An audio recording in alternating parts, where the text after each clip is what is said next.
Aujourd'hui, je vais appuyer un reportage sorti ce 27 janvier sur la présence d'amiante dans les trains. L'objectif ici n'est pas de polémiquer ni de minimiser. On va simplement remettre ce sujet dans son contexte technique et de prévention.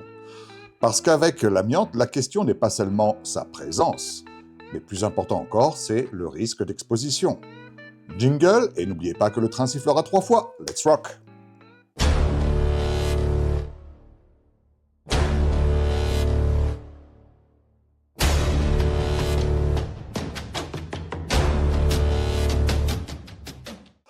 Avant d'aller plus loin, je vous propose de regarder un extrait d'un reportage diffusé le 27 janvier 2026 par TF1, et l'on se retrouve ensuite pour de plus amples réflexions. Pour poser le contexte de cette vidéo, j'avais initialement intégré un extrait d'un reportage diffusé au journal télévisé de TF1 le 27 janvier. Cet extrait a été automatiquement bloqué par YouTube à la suite d'une revendication des droits de diffusion par TF1. Voici donc une seconde version de cette vidéo consacrée à la présence d'amiante dans certains trains corail. Je vous fais le résumé du reportage. Selon un syndicat de la SNCF, des TER qui circulent actuellement contiennent de l'amiante, dont les dangers pour la santé sont bien connus. C'est le cas du vieux train corail qui assure la liaison entre Paris et Clermont-Ferrand. Cette amiante n'est pas directement au contact des voyageurs ni des agents, mais pose problème lorsqu'il faut réparer ou assurer la maintenance des rames. L'entreprise ne compte pas les désamianter et les laissera circuler jusqu'à ce qu'elles soient prochainement remplacées. Vous trouverez le reportage du JT sur le lien suivant et également en description de cette vidéo. Avec mes excuses, reprenons maintenant le cours de la vidéo. Ce reportage met en lumière une réalité connue depuis longtemps dans le secteur industriel. Oui, certains matériels ferroviaires anciens contiennent encore de l'amiante. Mais il faut comprendre une chose essentielle. La présence d'amiante ne signifie pas automatiquement une exposition à l'amiante. Dans de nombreux équipements, l'amiante est intégrée dans des matériaux composites ou encapsulée dans des structures techniques. Le niveau de risque dépend alors de plusieurs facteurs. L'état du matériau, son niveau de dégradation, son accessibilité.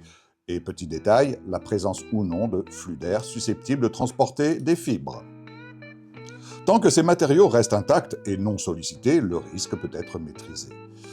C'est ce qui explique pourquoi certains matériels peuvent continuer à être exploités sous surveillance. Mais cette réalité concerne essentiellement la phase normale d'exploitation. La situation change dès qu'une intervention technique devient nécessaire. Dans le ferroviaire, de nombreux métiers interviennent quotidiennement sur les installations et les matériels roulants. Maintenance électrique, maintenance mécanique, signalisation, caténaire, ouvrage d'art, installation fixe. Dès qu'un agent intervient sur un équipement susceptible de contenir de l'amiante, on entre dans un autre niveau de vigilance. Certaines opérations peuvent altérer les matériaux. Percer, découper, démonter, poncer ou simplement accéder à des composants techniques. Ces interventions relèvent d'un cadre réglementaire des opérations dites de sous-section 4. Elles nécessitent une organisation spécifique, des modes opératoires adaptés et des protections collectives et individuelles. Dans ce cadre, le suivi de l'empoussièrement est également fondamental. Des mesures sont réalisées régulièrement afin de vérifier que les processus d'intervention restent maîtrisés. Depuis une décennie, j'interviens dans la formation des agents SNCF. Grâce à la confiance que m'accordent les organismes de formation avec lesquels je travaille et que je remercie au passage. À niveau. Elle est facile, celle-là.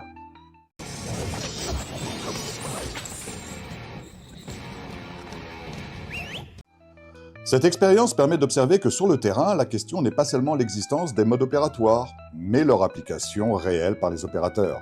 Une procédure peut être parfaitement construite sur le plan réglementaire, mais perdre en efficacité technique si elle devient difficile à utiliser dans les conditions concrètes d'intervention. Il faudrait oser sortir un peu des carcans des textes et de la peur des procès pour tester, proposer des innovations ou des biais différents qui pourraient permettre d'obtenir des modes opératoires pensés avec la réalité du terrain. Cela facilitera leur appropriation par les cheminots et ainsi renforcer la prévention.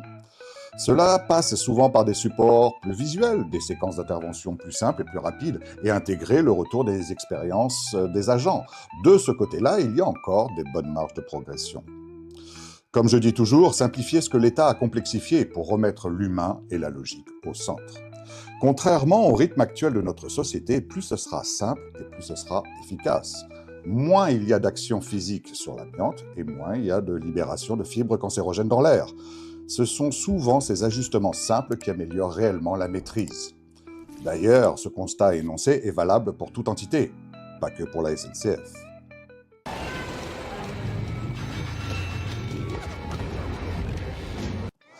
Le sujet de l'amiante réapparaît également à un autre moment clé, le retrait définitif du matériel.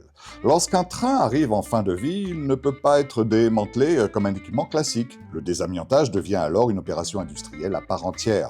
Ces opérations sont généralement réalisées par des entreprises spécialisées, certifiées sous section 3.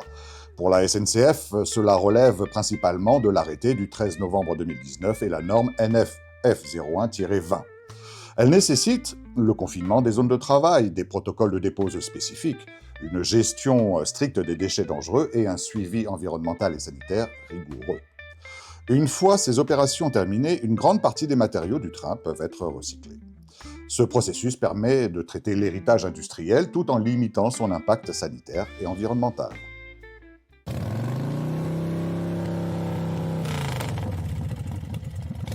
L'amiante a été massivement utilisée dans l'industrie pendant des décennies, pour ses propriétés techniques, résistance thermique, isolation, solidité, durabilité. Aujourd'hui, cet héritage est encore présent dans de nombreuses infrastructures. Le défi est de le gérer de façon intelligente. Cela repose sur 3 piliers essentiels. Identifier les matériaux concernés, maîtriser les interventions techniques, adapter en permanence les méthodes de travail. Dans le ferroviaire, comme dans d'autres secteurs industriels, la prévention amiante repose avant tout sur l'organisation du travail et la formation des intervenants. La sécurité ne dépend pas uniquement des matériaux, elle dépend surtout des pratiques professionnelles qui les entourent. Améliorer la prévention passe souvent par des procédures plus lisibles, plus opérationnelles et mieux adaptées aux réalités du terrain. Parce qu'au final, ce sont les agents qui appliquent ces procédures et ce sont eux qui font vivre la prévention au quotidien.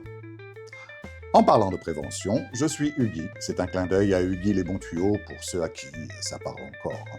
Si tu veux suivre et soutenir mon travail, pense à t'abonner, liker et partager. Les commentaires sont aussi à ta disposition pour aller plus loin sur le sujet.